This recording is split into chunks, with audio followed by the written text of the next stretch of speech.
Hi, everyone, and welcome back to Brian's Horror Corner, or welcome if you are new to my channel. So, we're going to continue with my 1980s horror series for the year 1981.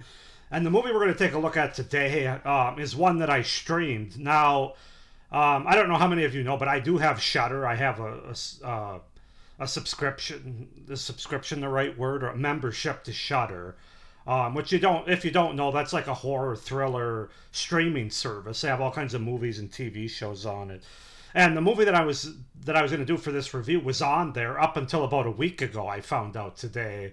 The movie's Alison's Birthday. That's what we're going to be taking a look at today from 1981. But so I'm getting ready to watch it, getting on Shudder, and then I find out that they got rid of it. Like I just missed the boat on it, even though I had it saved for like months. So that was great. But I went ahead and I got the free 7-day trial membership of Screenbox, which is kind of a similar kind of deal through YouTube.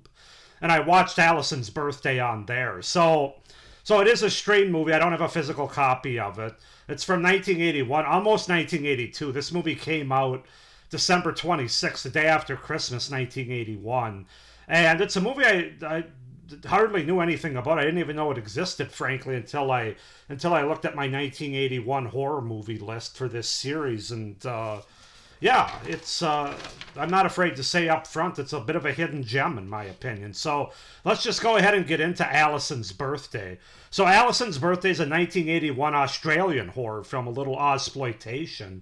Written and directed by Ian Coughlin, produced by the Australian Film Commission, Fontana Films, and the Seven Network, and starring Joanne Samuel, Lou Brown, Bunny Brooke, John Bluthell, and Vincent Ball. It follows a teenage girl who finds herself the subject of a sinister ritual planned to take place on her 19th birthday. So basically, the movie starts with 16-year-old Alison Finlay, along with her two female classmates, Chrissy and Maureen, played with a Ouija board. Of course, it's a horror movie. There's got to be a Ouija board. During the session, Chrissy apparently becomes possessed by an entity claiming to be Alison's father, warning her that something bad will occur on her 19th birthday. Moments later, a bookcase collapses on Chrissy, killing her. Nearly 3 years later, Alison and her boyfriend Pete accompany her to their hometown for her 19th birthday. Alison returns to the home of her Aunt Jenny and Uncle Dean, both of whom raised Alison from infancy after her parents died in a car accident. Near their home, Alison discovers a large stone construct in the woods resembling a Stonehenge. Uncle Dean tells Alison the construct was built by the home's previous owner, who was an enthusiast for ancient history. Later that night, Alison is awoken in bed by a strange elderly woman whom she does not know. Her Aunt Jenny informs Alison that the woman is Alison's 103-year-old grandmother Thorne, whom she has never met before. So that's kind of the setup and the premise for Alison's Birthday. As far as the cast goes, Joanne Samuel plays Alison Finlay. Lou Brown plays Peter Healy. Bunny Brooke, Aunt Jennifer Finlay. John Bluthell, Uncle Dean Finlay. And Vincent Ball is Dr. Jeremy Lyle, yeah. So that's the setup, the premise, and the cast for the 1981 Australian horror film Alison's Birthday. Yeah, as I said before, I didn't know anything about this. We didn't know what it was about. Completely went in blind, and despite how the movie started and my fear that it was going to go a certain direction, that it wasn't going to be all that fun, I enjoyed this movie. I have to say, it's it's an atmospheric, a slow burn kind of movie, but I enjoyed it. So let's just go ahead and get into it, starting with my pros, or the things I liked about the movie. And I have to say, I think the movie provides us a pretty interesting story. The premise here carries out throughout the movie, and it really kind of unfolds where we're learning about stuff as some of our characters are learning about stuff, and we probably see things a little faster than they do. We kind of wish the characters could see it like we see it, but you wouldn't have a movie then. But yeah, I thought the story, and a lot of times in these kind of movies, the story's pretty thin, or it's just kind of thrown at you and say, now ignore that and just watch the kills. This movie really does a good job, I think, throughout the movie, kind of on with an unfolding story, to where we learn about what's going on and the backstory a little bit of our characters. And yeah, I don't know. I was pretty engaged in it though, despite seeing so many of these type of horror movies and there being so many of these type of horror movies. This one felt a little bit more unique to me in that regard. When it comes to the story and how the story narrative is told throughout the movie. I think that's the biggest thing that stood out to me that I really liked. I think the acting's pretty good in this movie. I especially like the character of the aunt played by Bunny Brooke and the character of Peter, the boyfriend, played by Peter Healy. I felt like those two did a really good job and just brought the right tone and realism to the movie through their characters and their portrayal of their characters. But really, everybody's pretty decent. Being a low budget Australian horror movie, you're not always going to get the best acting, but I thought the acting was pretty good here for this type of movie. Um, I think that helps to ground the movie a bit, despite the fact that it is a low budget one, having some pretty solid acting. Well, much of the movie is fairly predictable as far as where it went and who was involved in what. I have to say, the ending of the movie I did not see coming. There's a big twist that happens in the last 5 to 10 minutes, and it worked for me, and it got me.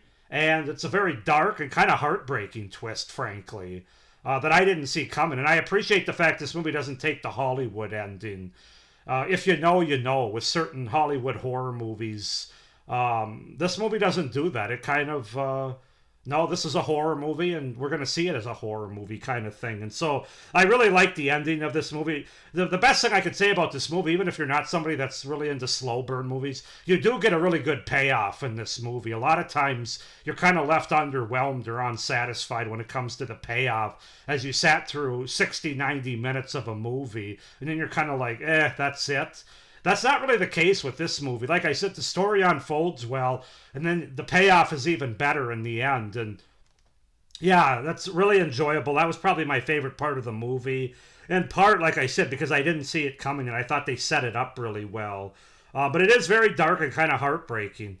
I would say the creepiest part of the movie to me, besides the idea of what's going on, is the look of the 103-year-old great-grandmother who lives in the house with the aunt and uncle. Very creepy, very effective. I don't know. I hope that's not a real person. There has to be some makeup effects and stuff there. But just the eyes, the face, it's very wrinkled, very creepy. There's one scene early in the movie where this grandmother approaches Alison when she's sleeping in the middle of the night. That's just one of the creepiest, if not the creepiest part of the movie, just because when Alison views her, she's just... they do a good job focusing on that face. So that's the creepiest part of the movie, I thought. Very effective. Ties into the end well, too, I should mention. So if you think the great-grandmother's kind of pointless or why is she there, there's a reason for it. Just stay tuned.